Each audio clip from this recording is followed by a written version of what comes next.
Assalamualaikum warahmatullahi wabarakatuh.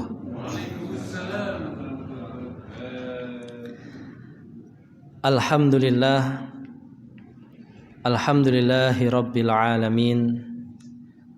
Wabihi nasta'inu ala umurid dunya waddin. Wassalatu wassalamu ala ashrafil anbiya'i wal mursalin, wa ala alihi wa sahbihi wa man tabi'ahum bi ihsanin ila yaumiddin, amma ba'du.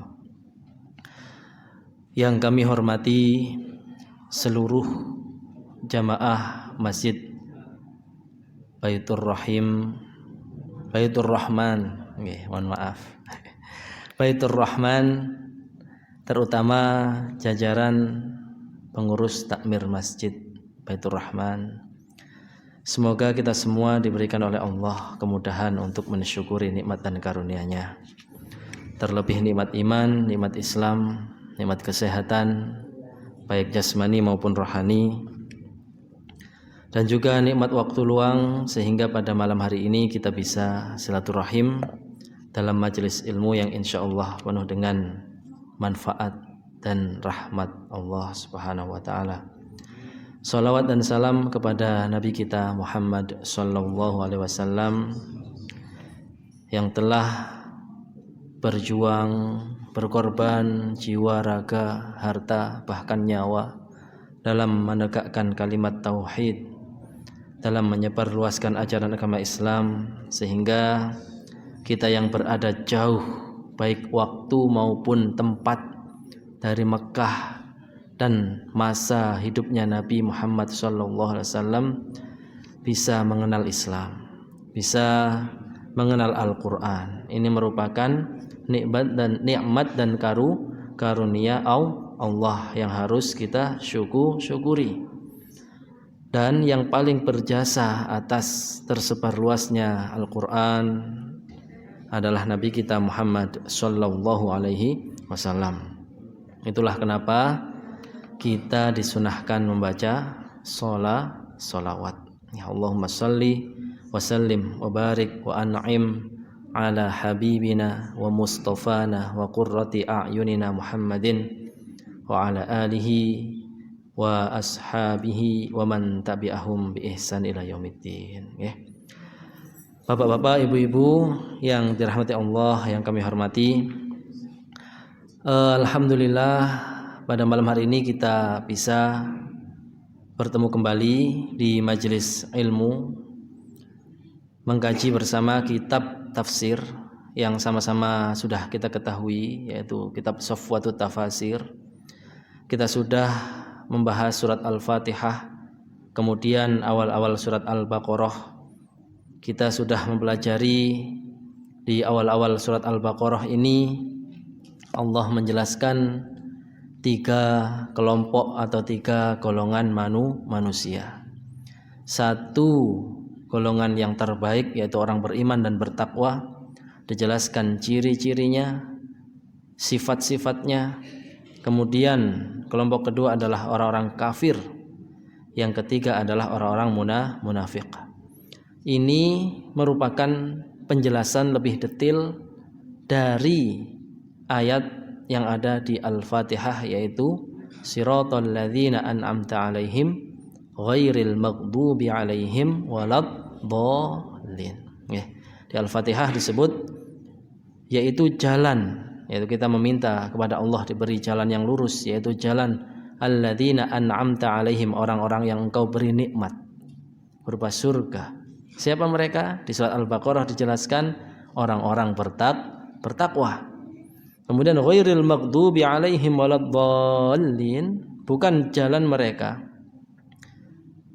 yang Engkau murka kepada mereka, dan juga bukan jalan mereka yang tersesat. Ada yang menafsirkan bahwa yang dimaksud dengan al-maghdub 'alaihim yaitu orang Yahudi, ad-dallin itu orang Nasrani.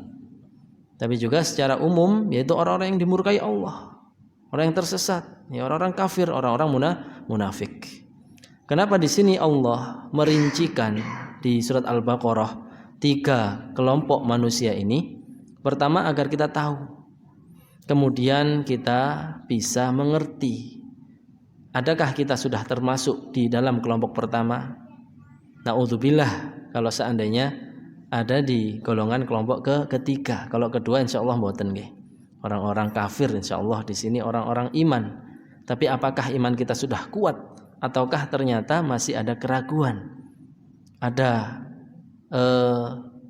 kekurang yakinan. Karena orang takwa niku salah satu cirinya nggih yakin niku tidak ada keraguan. Nah, kembali kita akan melanjutkan ayat-ayat yang menceritakan atau yang membahas tentang ciri-ciri orang yang munafik. Saat itu kita sudah sampai di ayat ke-11. Ya, ayat 11 di sini Allah berfirman, A'udzubillahi minasyaitonirrajim.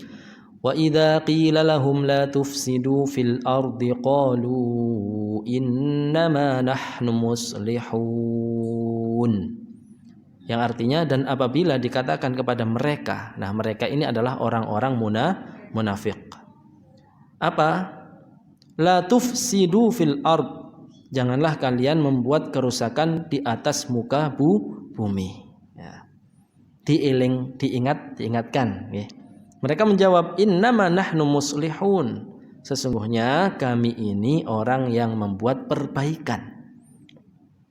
Orang munafik kok merasa membuat perbaikan, berbuat baik di muka bumi. Ini karena lisyiddati jahlihim, lisyiddati ghaflatihim. Betapa mereka itu nun sewu tidak mengerti, bodoh. Lisyiddati jahlihim walisyiddati ghaflatihim, karena mereka betapa lalai. Atau saya menawi meriki kita sendiri kok ternyata berbuat kerusakan. Nah, kerusakan di sini dimaksud adalah maksiat. Jadi kerusakan itu bukan hanya secara fisik, merusak bumi. Ada kerusakan yang lebih dahsyat, yaitu kerusakan iman, kerusakan Islam. Ngakunya bersyahadat tapi ternyata bermaksiat. Ngakunya taat, di depan orang banyak baik, di balik itu ternyata mengkhianati atau bermaksiat. Ini kerusakan. Ketika diingatkan ternyata dia tidak sadar, tapi justru mengatakan, wah aku wong apik kok. Nggih. Nah, kita lanjutkan ayat ke-12. Di sini Allah berfirman, ala innahum humul mufsidun walakin la yash'urun. Setelah mereka mengklaim atau mengaku bahwa kami ini laisa sya'nana al-ifsadu abadan. Kami ini bukan orang yang merusak, sama sekali tidak merusak. Wa innama nahnu unasun muslihun. Kami ini orang-orang yang berbuat baik. Nas'alil khair was salah. Kami ini berbuat untuk kebaikan dan untuk kemaslahatan. Fala yasihu mukhatabatuna bidzalik. Enggak pantas kalau kami ini diucap atau dikatakan atau diingatkan jangan berbuat kerusakan. Di sini Al-Imam Muhammad Ali As-Sabuni, penyusun kitab Sifat Tafasir, menukil pendapat Imam Al-Baidawi berkata, qala Al-Baidawi, Imam Al-Baidawi mengatakan, tasawwaru al-fasada bi suratis shalah. Mereka itu beranggapan kerusakan itu bagi mereka adalah perbaikan. Kenapa? Lima fi qulubihim minal marad. Karena dalam hati mereka itu ada penyakit, bukan sakit non sewu, sakit fisik. Kalau hati itu kan mungkin jantung, mungkin ada yang kalau kita kenal penyakit fisik itu ada jantung koroner, ini bukan. Tapi hati mereka ini dijangkiti atau ada penyakitnya, maksudnya penyakit keimanan, penyakit non fisik, ya keraguan, kelalaian. Kemudian di sini diteruskan, fakanu kaman qala Allahu fihim, maka mereka ini serupa dengan orang-orang yang disebut oleh Allah dalam ayat yang lain, afaman zuyyina lahu su'u amalihi fara'ahu hasana. apakah seseorang yang dijadikan indah baginya perbuatan buruknya gitu. Jadi ada orang-orang yang sama Allah itu dibiarkan, ditunggu sampai sejauh mana dia gak sadarnya ini kata. Jadi perbuatan buruknya itu dia pandang sebagai suatu kebaikan. Fara'ahu hasanah. Dia melihatnya sebagai kebaikan. Walidzalika, maka dari itu raddallahu alaihim ablagha raddin bitasdiril jumlah biharfait ta'kid. Nah, ini sudah membahas tentang ilmu bahasa Arab ini, Bapak-bapak Ibu. Oleh karena itu Allah menjawab ucapan mereka, tanggapan mereka tadi dengan suatu kalimat yang diawali dengan dua kata takkid. Takkid itu kalau dalam bahasa Arab artinya penekanan. Itu yang dimaksud di ayat ke-12. Ke-12 ala innahum. Ada kata-kata ala dan inna. Habis itu humul mufsidun. Coba kita lihat segi bahasa di sini. Ala, kemudian innahum, kemudian ada hum lagi. Ala innahum humul mufsiduna walakin la yash'urun. Jadi kata-kata ala ini untuk al-munabbihah sebagai kata yang fungsinya itu untuk mengingatkan dengan keras. Ala, tidak demikian katanya. Inna, sesungguhnya hum, mereka, humul mufsidun, mereka lagi. Tapi kalau dalam terjemahan Al-Qur'an yang terjemahan bahasa Indonesia tidak akan diartikan sedetail itu. Hanya dikatakan sejatinya, sesungguhnya tidak demikian, tapi mereka itu adalah orang yang membuat kerusakan, akan tapi mereka tidak merasa, tidak sadar. Tapi kalau kita teliti secara kata-kata bahasa Arabnya, di sini kita temukan kata-kata ala, kemudian inna, kemudian kemudian hum lagi. Ini menunjukkan betapa Allah ingin memberitahu kita, mereka ini benar-benar al-mufsidun. Kita pelajari kata-kata al-mufsidun. Al-mufsidun itu artinya orang yang merusak, tapi bisa dikatakan perusak. Perusak dengan orang yang merusak itu beda. Contoh kalau tanglet biasanya itu kalau kita melihat di berita ada balapan liar, ngoten nggih.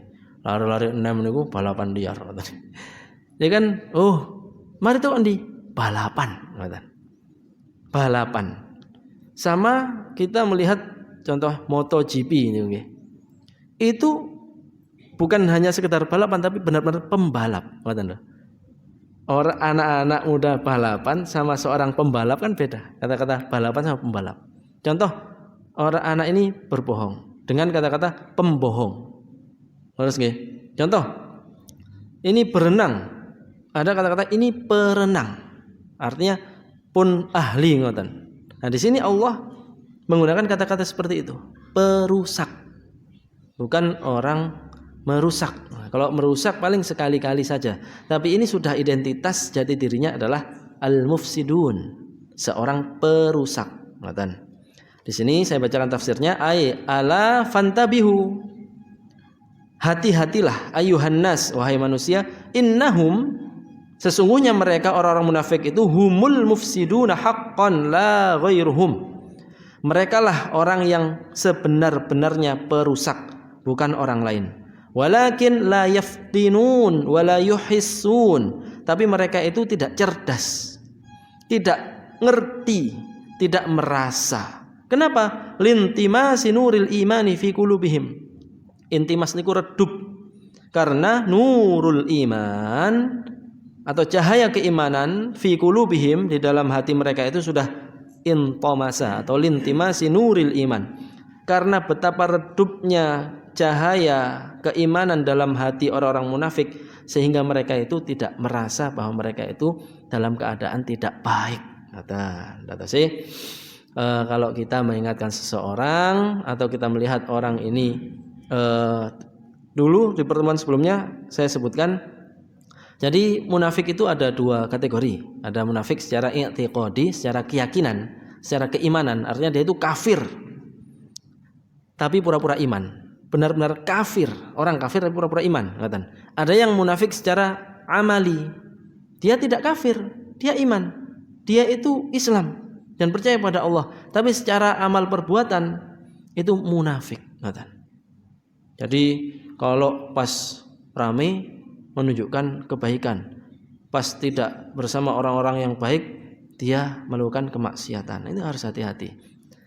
Kita mempelajari ayat seperti ini untuk pertama melihat diri kita sendiri.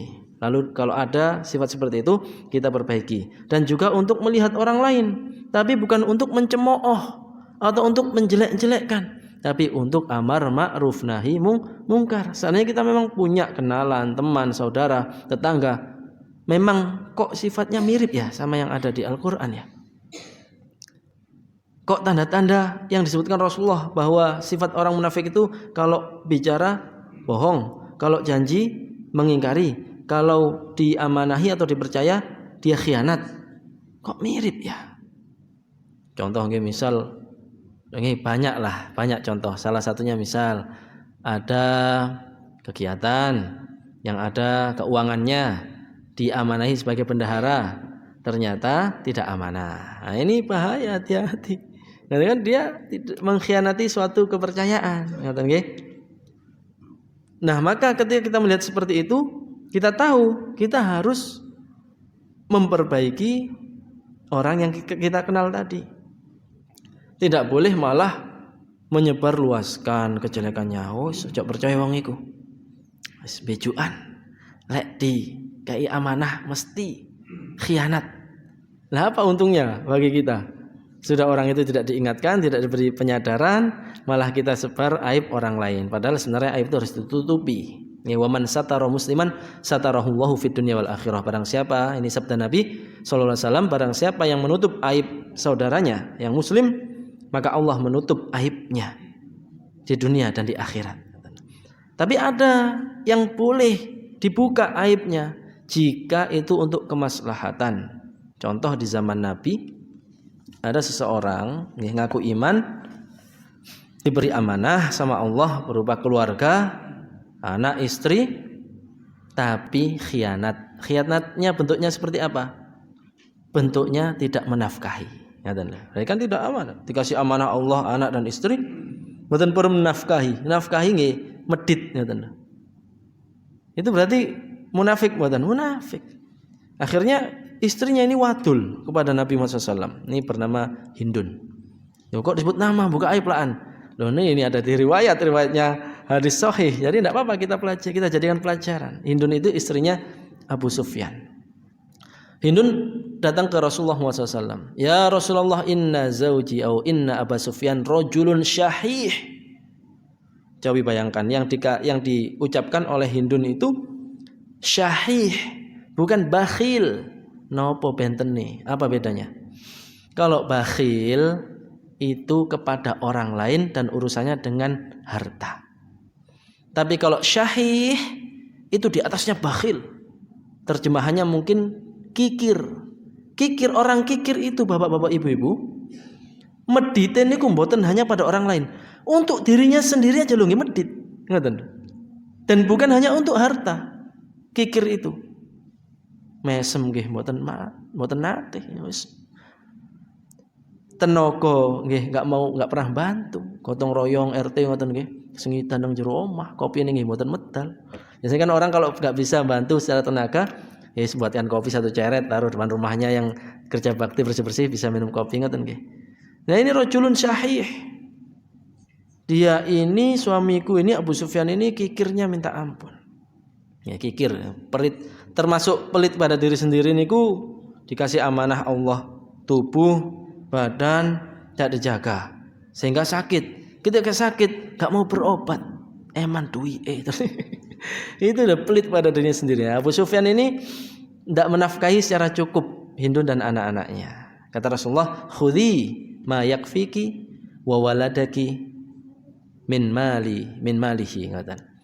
Ambillah dari hartanya yang secukupnya untuk dirimu dan untuk anak-anakmu. Nah, ini kan dalam rangka mencari solusi. Jadi boleh menjelaskan atau menceritakan aib suaminya sendiri. Padahal dalam ayat Al-Quran, hunna libasul lakum wa antum libasul lahun.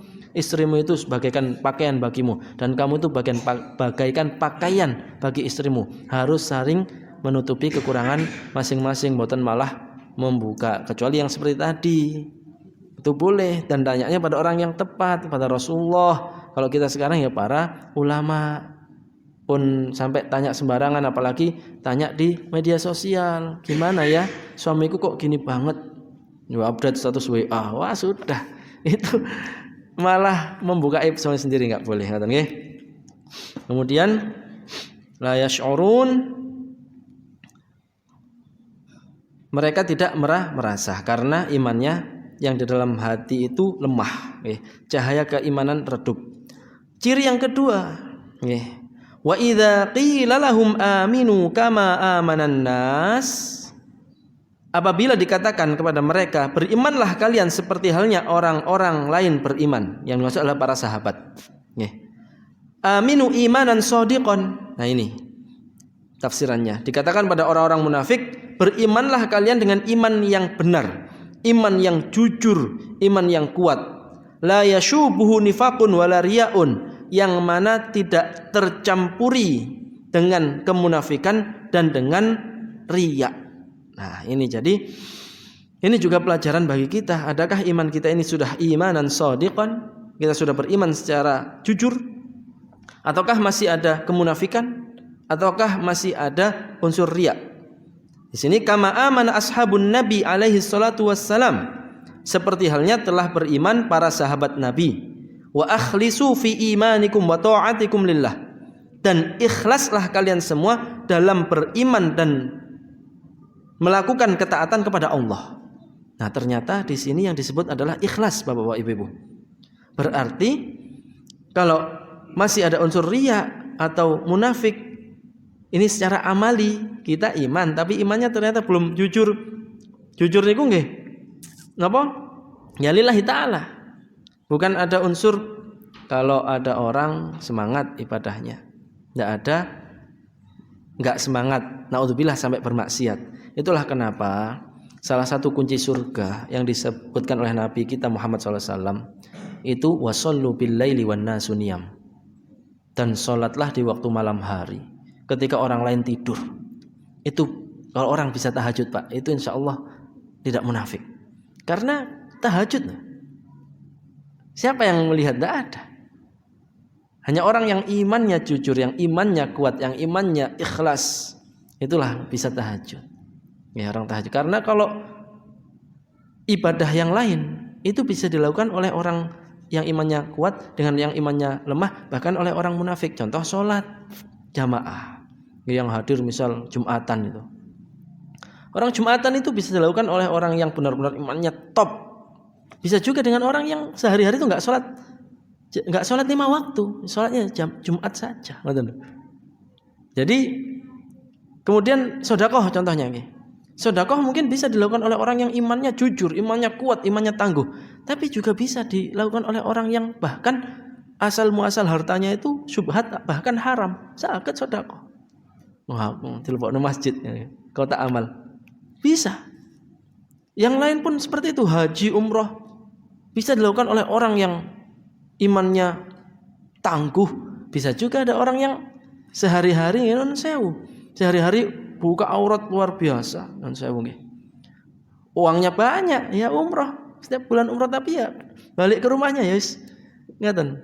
Nah, yang satu ibadah yang hanya bisa dilakukan oleh orang yang imannya tangguh saja. Jadi orang yang imannya remeh-temeh itu enggak bisa tahajud itu. Tahajud, salat di waktu malam hari ketika orang lain tidur. Karena tidak ada orientasi lain selain Allah ketika tahajud itu. Itulah kenapa ketika Allah berfirman di surat Al-Isra membahas tentang tahajud, langsung disebutkan keutamaannya, terus diajarkan doa setelah ayat-ayat tahajud itu. Wa minal laili fatahajjad bihi nafilatan lak asa ayyab'atsaka rabbuka maqaman mahmuda. Dan dari sebagian malam salatlah tahajud sebagai ibadah tambahan bagimu. Apa maknanya? Asa ayyab'atsaka rabbuka maqaman mahmuda. Allah akan mengangkatmu kepada posisi atau kedudukan yang terpuji.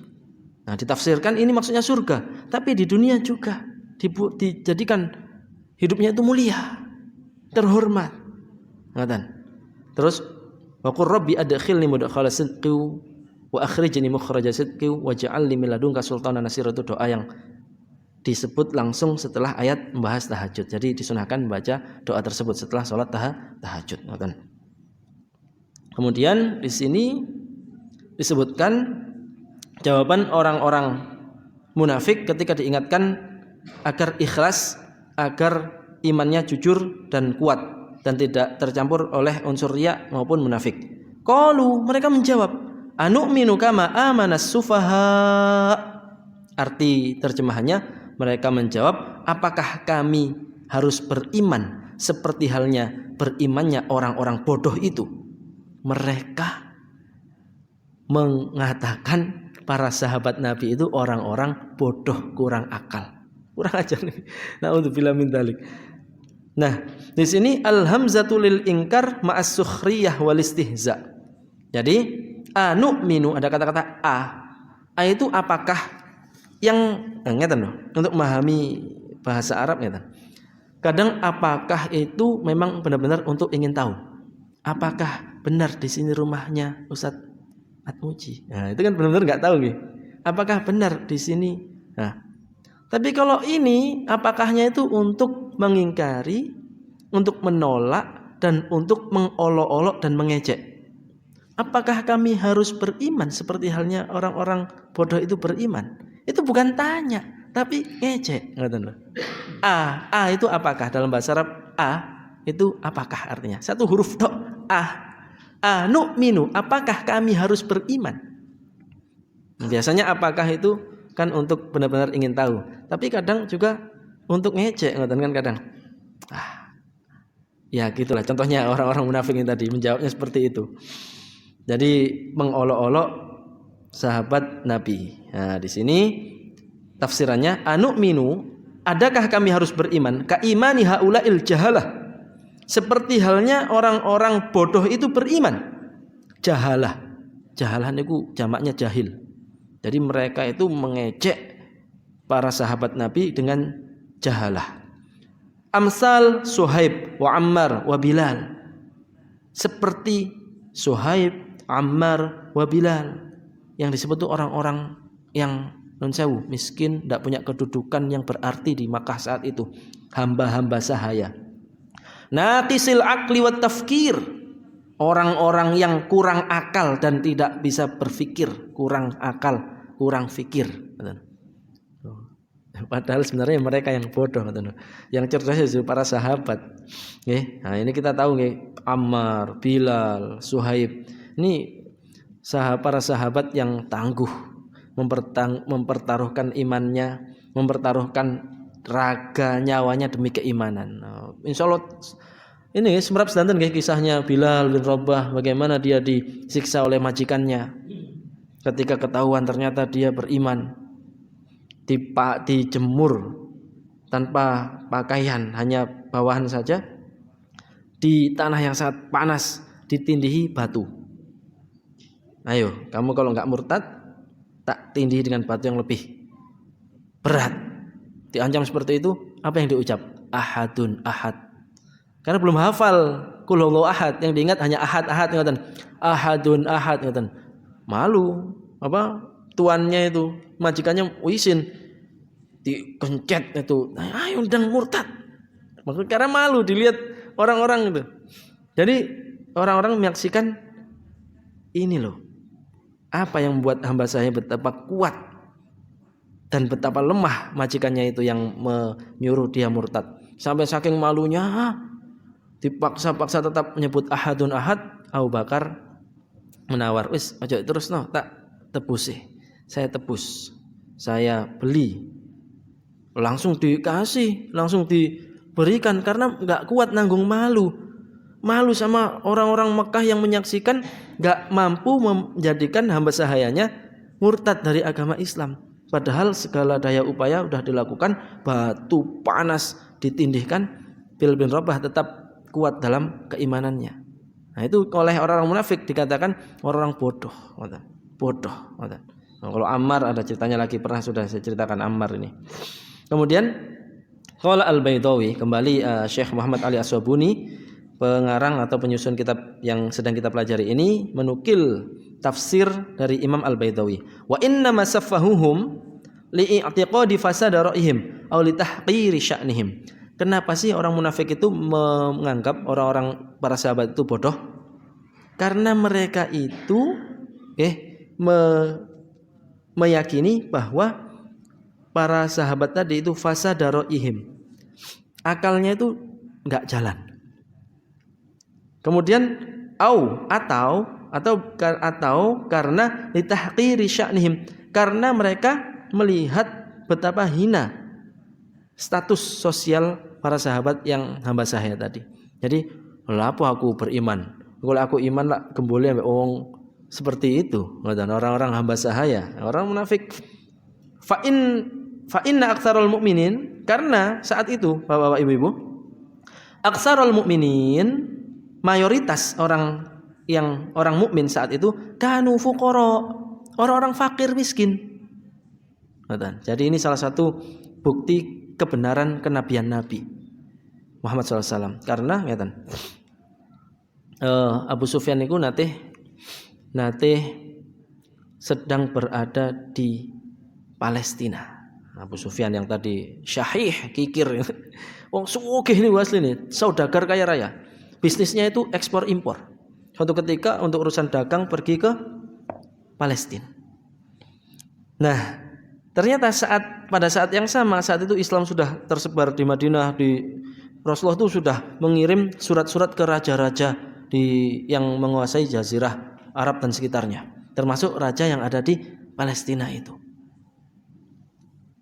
menerima surat dari Nabi Muhammad SAW. Bismillahirrahmanirrahim. Min Muhammadin Rasulillah. Salamun ala manittaba'al huda. Ila Hiraqil Azir Rum. Surat-suratnya itu ada, manuskripnya itu ada. Kata-katanya juga seperti itu. Aslim taslam. Melbu Islam, kamu selamat. Fa in abait, fa inna alaika asral ismal arisiyin. Banyak. Kalau kamu enggak mau masuk Islam, kamu dosa dan sebagainya. Itu. Nah, dapat surat kayak gitu. Heran. Kok ono wong ngaku-ngaku nabi? Menyuruh ajudannya, kamu cari di pelabuhan, baik ini ono wong-wong Arab. Aku penasaran sama orang yang ngirim ini, orang ngirim apa? Surat ini. Abu Sufyan dipanggil sama orang-orang Arab yang ada di situ, pun ya. Raja berdiri di singgasananya. Kamu kenal Muhammad? Nggih. Oke, saiki siapa di antara kalian yang paling dekat kekerabatannya? Kebetulan Abu Sufyan itu asik sedereke Nabi Muhammad. Maju. Tak sendiri. Ini kayak contoh nggih, sendiri ini. Yang lain berdiri belakangnya. Oke, dengarkan semua, saya akan tanya beberapa pertanyaan kepada Abu Sufyan ini, yang kerabatnya Muhammad. Kalau dia jawabnya gak benar, kamu tegur. Jadi saksi ngoten. Akhirnya Abu Sufyan, wah, bahaya ini, gak iso becok iki ngoten ya, tanya. Aku dapat surat dari Muhammad. Dia mengaku nabi, mengajak aku masuk Islam. Tak tanya, dia sebelum jadi mengaku nabi, gimana orangnya? Baik atau enggak baik? Abu Sufyan bingung. Wah, apa iki? Dulurku baik. Kemudian ada enggak dari nenek moyangnya yang dulu itu seorang raja atau seorang ini? Oh, enggak ada. Oh, ya, satu.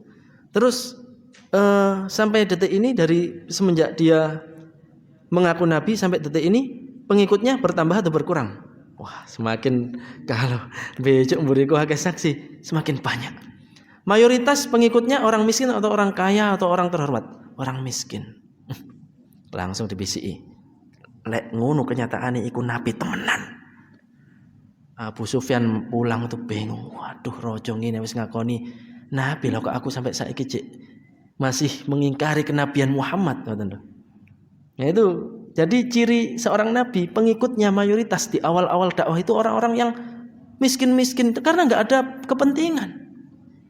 Dikatakan di dalam Islam itu di pandangan Allah semua manusia sama. Dibedakan hanya ketakwaan. Cocok bagi orang miskin karena selama ini mereka ditindas secara kemanusiaan. Mboten angsal duduk bersama majikannya. Wis lungguh nang nisor, makan ya enggak boleh bareng. Jadi ketika datang Rasulullah mendakwakan Islam bahwa dalam Islam itu an-nasu sawasiyah, wong menungso iku padha kabeh. Ka asnanil musti, seperti sisir. La yatafadhaluna illa bittaqwa, enggak bisa saling unggul kecuali dengan takwa. Cocok orang-orang miskin. Wah iki enak, agama ini sesuai dengan, akhirnya mereka semangat beribadah. Nah orang-orang munafik memandang kayak gitu ini orang bodoh. Nah ciri nabi, benar-benar nabi adalah salah satunya pengikutnya itu di awal-awal orang-orang miskin, orang-orang tidak punya kedudukan, orang-orang terbelakang. Seperti halnya Nabi Yusuf, orang-orang pertama yang beriman ya orang-orang di penjara. Kan Nabi Yusuf itu diangkat menjadi nabi dan rasul. Diangkat menjadi rasul harus berdakwah, menyeru ketika di penjara. Sebelum itu sebagai nabi, dari kecil sudah menjadi nabi. Ketika di penjara baru. Beliau kan nabi itu kan dapat wahyu, interaksi dengan malaikat, tapi tidak harus menyeru. Jadi Nabi Yusuf itu di penjara jadi uswah, jadi teladan. Jadi orang itu senang. Wong kok wapi yo, sregep, bersih. Kok kata-katanya penuh hikmah, penuh kebijaksanaan ngatan. Tapi Nabi Yusuf tidak menyeru, ayo beriman pada Allah, ayo beriman bahwa aku itu nabi, tidak. Seperti Rasulullah, dari kecil akhlaknya sudah sama Allah didesain begitu indah. Nah, jadi ini sebagai ujian bagi orang ketika beliau dari Rasul diseru, aku ini nabi, ayo iman. Nah disitulah orang baru. Kalau orientasinya itu punya kepentingan, lah aku melok ikut lah tadi bawahan ya. Kalau aku ikut dia lah, nggak tinggi lagi kedudukanku. Itu orang-orang munafik dan orang kafir Quraisy saat itu keadaannya. Orang-orang munafik di Madinah juga seperti itu keadaannya. Kenapa? Ya pura-pura. Kenapa? Ya nyari aman. Wis aku timbang dimusuhi Muhammad tak melok ai. Padahal hatinya kafir. Nah, karena udah terlanjur mereka itu tokoh masyarakat di Madinah. Datang Nabi Muhammad, Nabi dan Rasul, pengikutnya banyak. Dia, timbang aku kehilangan dua-duanya, nggak jadi tokoh, habis itu dimusuhi karena tetap dalam kekufurannya, kemusyrikannya. Gabunglah dia berkoalisi, masuk ke barisan Nabi Muhammad SAW, ngaku beriman tapi hatinya tetap kafir. Itu orang-orang munafik. Kemudian di sini dikatakan fuqara wa minhum mawali, di antara mereka itu ada yang fakir, kebanyakan mayoritas orang beriman di awal-awal itu orang-orang fakir, minhum, dan di antara mereka ada yang mawali. Mawali niku artinya pun ini hamba sahaya, budak. Ka Suhaib, seperti Suhaib, wa Bilal, dan Bilal bin Rabbah. Muadzin Rasulillah. Nah, muadzin niku yang muadzinnya Rasulullah niku Bilal. Itulah kenapa kalau Jumatan itu siapa Bilalnya. Aslinya Bilal niku nggih sanes orang yang tugasi adzan dan sebagainya. Merujuk ke nama sahabat yang bernama Bilal ini, Bilal bin Rabbah, itu adalah muadzinu Rasulillah, tukang adzannya Nabi. Jadi kalau itu ya Bilal, arihna bis shalah. Bilal nang adzan. Akhirnya karena pekerjaannya adzan, qomat, tiang adzan qomat masih disebut Bilal, padahal niku namanya seorang sahabat. Ngoten nggih. Kemudian dados sanes bahasa Arab petugas adzan iqamat itu Bilalun sanes gini. Nama sahabat Nabi yang sama Nabi ditunjuk menjadi orang yang adzan dan qomat karena suaranya lantang dan indah. Kalau adzan niku munggah Ka'bah pertama kali Fathu Makkah niku munggah Ka'bah adzan. Subhanallah, mriki mboten usah munggah-munggah nggih. Ini cukup pakai mic pun kedengaran.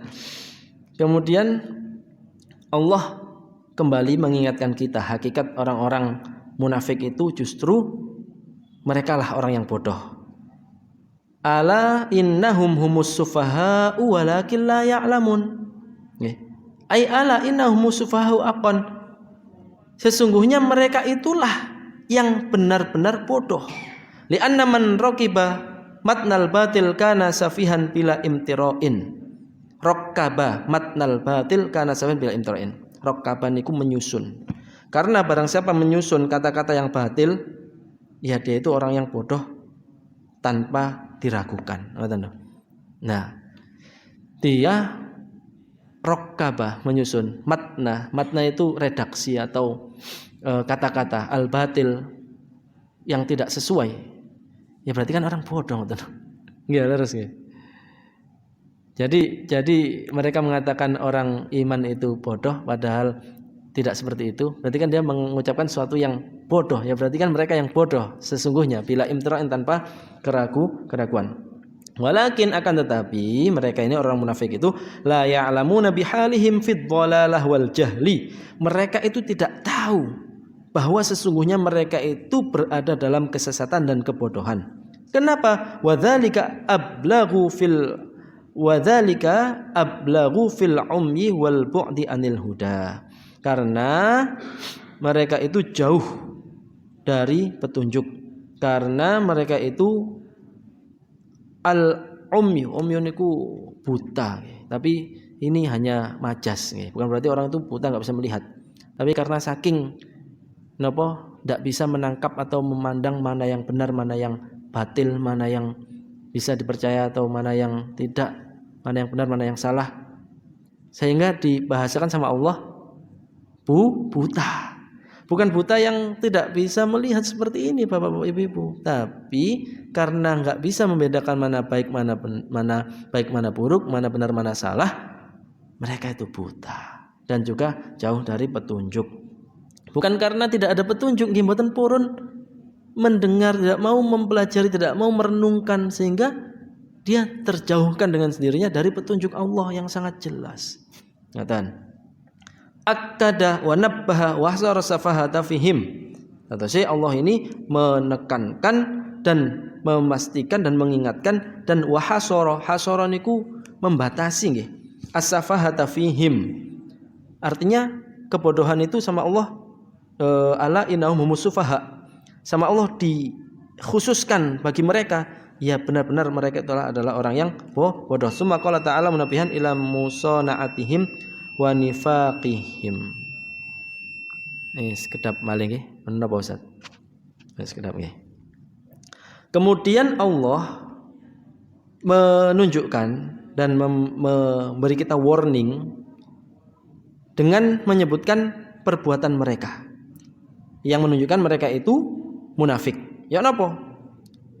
Ayat selanjutnya, wa idza laqul ladzina amanu qalu amanna wa idza khalau ila syayatinihim qalu inna ma'akum innama nahnu mustahzi'un. Nah niki.